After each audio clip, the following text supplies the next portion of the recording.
রাস্তার মধ্যে যে এত গুটকার পিচ কে যে ফেলে, পরিষ্কার জায়গা দেখতেই পারে না। না না, পঞ্চায়েতে আমি হাঁকবো না। ওখানে একদিন হাগে আমি জল দিইনি, এখন যদি ওটা থাকে।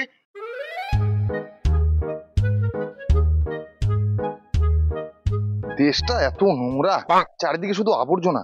সরকার কোনো পদক্ষেপই নেয় না, শুধু মানুষের ট্যাক্সের টাকা মারে। যাই, সরকারি কোনো কিছু করে না, আমি আর কি করবো।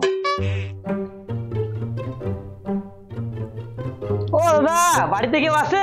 সাফাই কর্মী আসছে, নোংরা থাকলে দাও আবার করে। আরে দাদা, নোংরা তো আমি ফেলে দিছি, আপনারা আসতে দেরি করেছিলেন। বাড়ির মধ্যে নোংরা থাকবে এরকম ভালো লাগে, তাই ওখানে ফেলে দিয়ে চলে আসলাম। নোংরাগুলো কোথায় ফেলছেন? আরে ওই তো রাস্তায়, সবাই যেখানে নোংরা ফেলে ওখানেই ফেলে দিয়ে চলে আসলাম। ঠিক আছে। কে যে এখানে এত নোংরা ফেলে, কোনো জ্ঞান ট্যান নাই। বাড়িতে নোংরা ফেলার লোক যায়, তাও এখানে এসে নোংরা ফেলে যায়। নোংরাগুলো তো আমিই ফেলি। হ্যাঁ রে, ঠিকই বলছিস, বাড়িতে নোংরা নেওয়ার লোকজন যায়, তাও এখানেই নোংরা ফেলে। কোনো হুঁশ জ্ঞান কারো নাই, বুঝলি। সরকার পরিষ্কার টরিষ্কার করে না, আমরা আর কি করবো। চ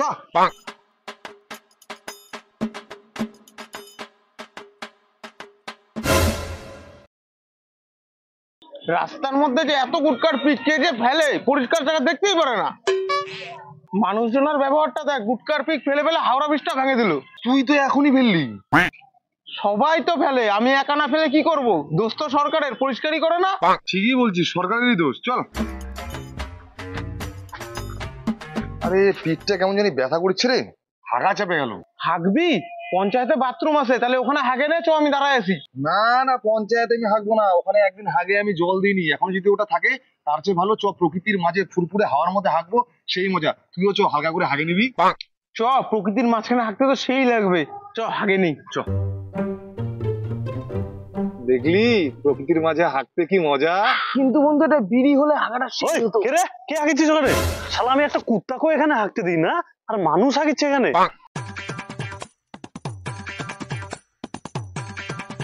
বন্ধু, তুই এটা কোন জায়গা নিয়ে আসছিস? এখনই তো হাঁকতে যাই, পিটান খাতাম। আরে ওগুলা ছাড়, এখন ছুঁচবো কোথায়? আশেপাশে কোথাও তো একটু জলও দেখতে পাচ্ছি না। তুই তো আমাকে এখানে নিয়ে এসে ফাঁসাই দিলি রে বন্ধু। এখন আর কিছু করার নাই, তার চেয়ে ভালো চ দুজন মিলে ঢেল পুটকি করে নি। ঢেল ফুটকি? ওটা আবার কি রে? দাঁড়া,